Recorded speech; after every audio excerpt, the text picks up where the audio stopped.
Join Dream Motors and Dillon Video on Saturday, October 30th from 4 to 7 p.m. for Trunk or Treat. Well, good day, everyone, and welcome to the Bulldog Football edition of Extra Point. In the studio, we have head coach Ryan Nourse. Welcome back again, Ryan. Thank you. And we have a little sad talk to talk about, first of all. Went on the road and lost at Rocky. Almost, listening to the game, it was almost a tale of two games. Yeah, it was. We kind of went back to our normal instead of playing a full game and really being pretty consistent and putting, just putting a consistently good product out there with really good effort.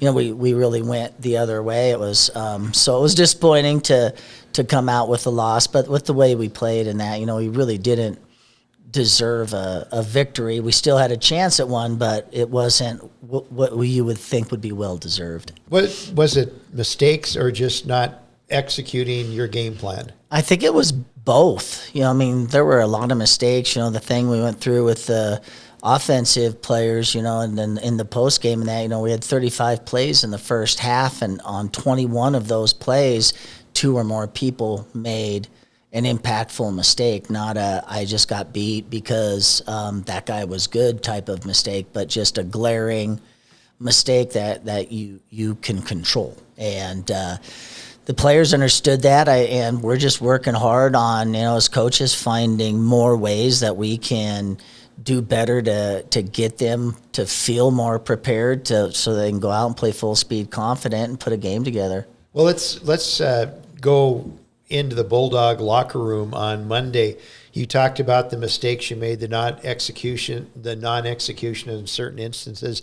Is that what you guys worked on with your players? Is let's try and clean this stuff up before we start planning what's going to happen next Saturday? Yes, absolutely, and it's all they're all fixable mistakes, and it's like I said, we don't.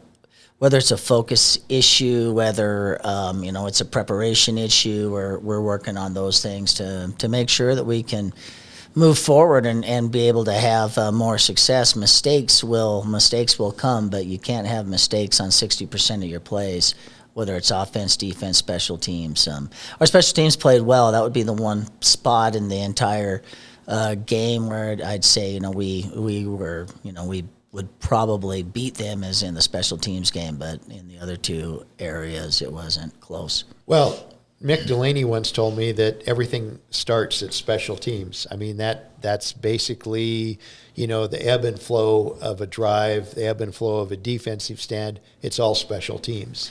Yeah, it's a big part of the game, and anymore with modern football and that, it's still as important, but I don't think it's as important as it was maybe even 10, 12 years ago, where there's a lot of yardage exchanged in the special teams area, but I'm sure we had well over 400 yards of offense again, and we scored 31 points, and we still lost. Where if you had 400 yards offense 10 years ago and scored 31 points, you always won. So it's just a different game, how it's played now and how it's called, and it's just the rules and what kids can do as well in terms of the passing game and that. So they are essential to it, but I think maybe more probably as maybe not as important as it was, but still very important. There's more touchdowns scored now than field goals. You used to teams would win games by kicking 3 or 4 field goals. That doesn't happen. That's a complete and total aberration any longer. So, but our kicker, John Mears, is doing wonderfully, and Joseph Leem, our punter, doing excellent. Hayden Giusti has really turned himself into a great long snapper, and the guys are just doing really well on our team. So I think if we feel like if we can get more consistent play out of our offense and defense, especially offensively, to be more consistent in terms of driving the football and keeping the defense off the field throughout the entirety of the game, like we were able to do against Montana Tech and the second half of Dickinson State, and some of these games we've been very successful in. We're gonna be able to put a complete product on the field. What about injuries? Did you suffer any injuries, or just the common black and blue of playing a football game? Just the common black and blue of playing a football game. There's some guys who are nicked up. There's guys who, have maybe some more glaring, injuries that they're dealing with. But the only thing with our kids, and they're resilient and they're tough. They're going to come out and if our guys can play, they're going to play. And that's one of the coolest things about football. I think sometimes people think it's maybe a barbaric sport and some of those things, but to challenge yourself and to see how far you can go and how you can push yourself, and it's less physical and more mental, and what you're able to make yourself do, and is a pretty cool thing, and I think we all at some point, regardless of what your endeavors are, you want to see how far you can go. It's just in terms of these guys, they want to see how far physically they can push themselves and do that, and our guys are pretty good there. They've got a good pain threshold, and part of it too is they love playing together, and that drives a lot of guys to keep staying on the field. Well, and it's that team chemistry. You have 11 pieces of the chessboard out there, and they all have to do what they're supposed to do in order to have a success. And if one person doesn't, that affects everything. And team chemistry is a huge part of making that chessboard work.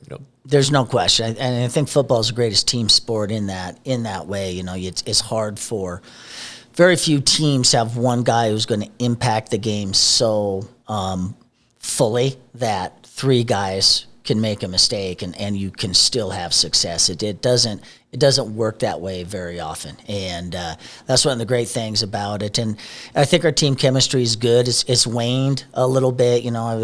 We're with our lack of consistent performance. There's frustration, through the coaching staff as well as our players as well. But we're working hard towards fixing that, and hopefully we can put it together. We'll need to if we're going to beat SOU. Did you award any Bulldog awards after the Rocky game? Yes, we did. Yeah, we did. Colton McPhee was our offensive player of the week again. Just he had another great game, rushing the football and catching and blocking and doing all the things that he does. And Joe Caicedo was our defensive player. He did a great job. And Cameron Laws, a freshman defensive back, is really starting to come around for us and learn how to play college football. Was excellent on our special team. So we had good performances. We just had inconsistent performances. The mistakes outweighed the goods. Okay, well, we're going to come back after a break, and we're going to talk about your next opponent, Southern Oregon, and we'll do it after this.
Back to Extra Point, and in the studio, Ryan Nourse, head coach of Bulldog football. And Ryan, big game coming up. Southern Oregon brings their attack to town. Initially, people were wondering, what's with Southern Oregon? They don't seem that good. And then all of a sudden, two powerful victories. They come from, 3 touchdowns down to beat Carroll College at home. And then they just totally shut down at the time 18th ranked Eastern Oregon University. Yeah, they're the biggest, fastest, most athletic team in our conference again this year.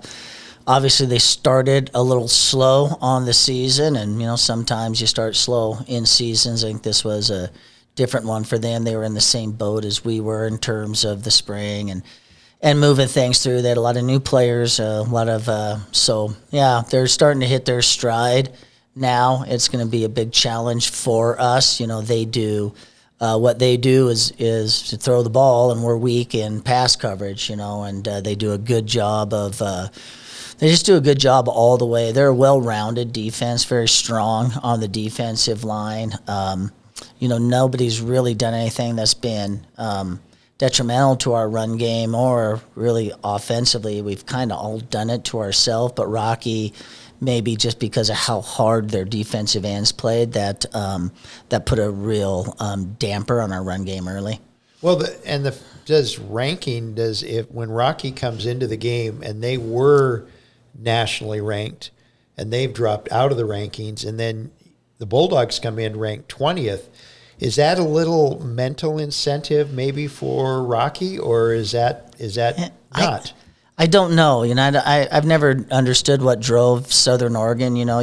Because they're such an ebb and flow team. I feel they're a lot like a Rocky Mountain and even in Eastern Oregon, some of these guys where they have to feel really good to play good, and so we're going to try to get them to not feel good, and that's really what it comes down to so many times is, can you how good can you play when you don't feel good? How well can you play when things are tough? And historically, that's kind of been one of their deals. If they're rolling, and they'll roll you up, but if not, and you make it a game and you make it a fight, then it's not maybe as fun for them. Well, and they have a little.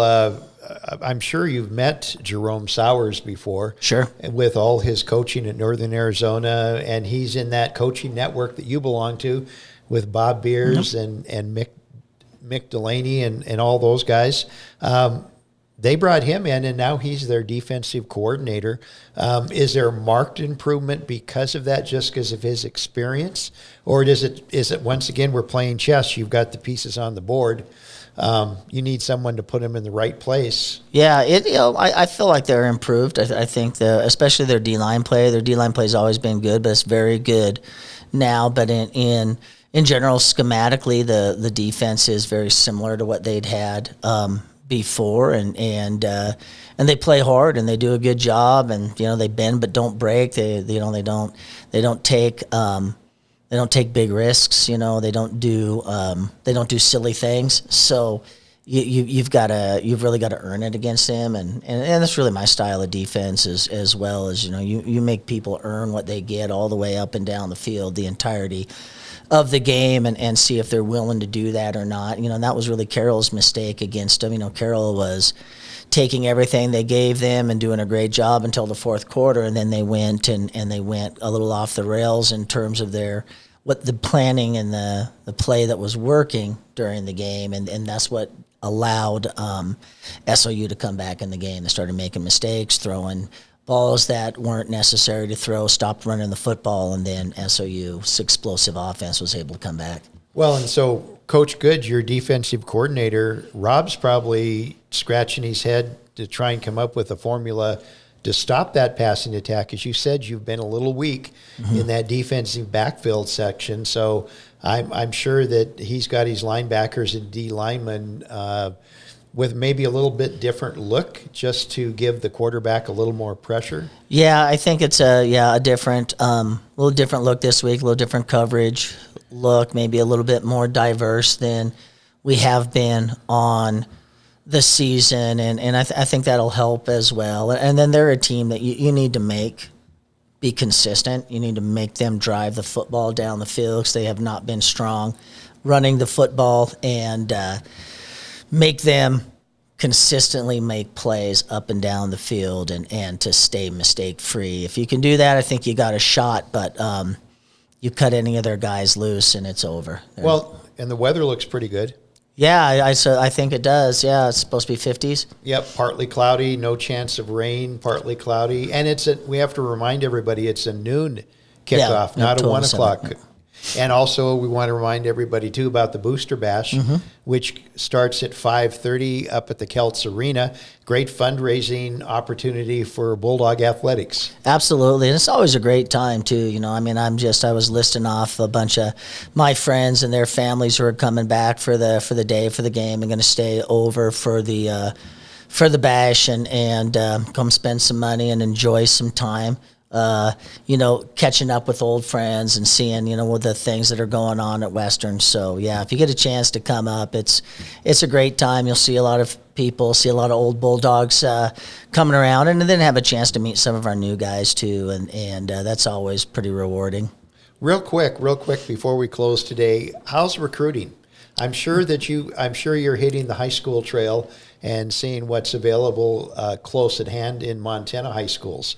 Yeah, we do a good job in May and in the summer of really locating all the best players that we can find from their junior season. And, right now it's we've narrowed down, the guys who are interested in Western and guys who are going to be heavily on our radar. And now we're kind of looking at who are those guys who, between their junior and senior year took that nice jump in terms of their growth and their performance and their size and their athleticism and all that, and sorting through those guys, and then using our out-of-state and out-of-area connections to start to piece together some guys in terms of, our speed guys and looking at quarterbacks and, all the stuff that we do. So we talked recruiting this morning, and then next week during the bye week, we'll really crank up our recruiting efforts just in terms of the organization and location and where we're at. And we got lots of guys coming to this game and the next 2 home games. So